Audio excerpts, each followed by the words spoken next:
দেখ এখন শাক নিয়ে এসছে এত বেলা। হ্যাঁ এই বেতো শাক, এটা একটা একটা করে ছাড়াতে কতক্ষণ লাগবে। হ্যাঁ কখন কি করবো, কত বেলা। এই মা, মা রে একটু আয় না, একটু এই বেতো শাকটা একটু ছাড়িয়ে দে না, তুই তো পারিস। একটা একটা করে ছাড়িয়ে দে না রে মা, আয় না রে মা। কই গেলি? কি হলো? তুই না এখানেই তো ছিলিস। কি রে ফোন ঘাটছিলিস যে? কি বদমাইশ মেয়ে। হ্যাঁ ওকে আমি বললাম যে এই বেতো শাকগুলো বাবা ফেলে রেখে চলে গেছে, প্রত্যেক শনিবার স্কুলে যায় না।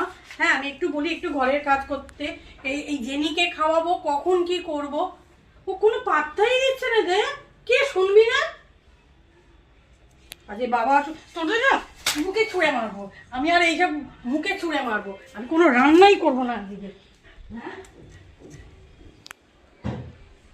কি হলো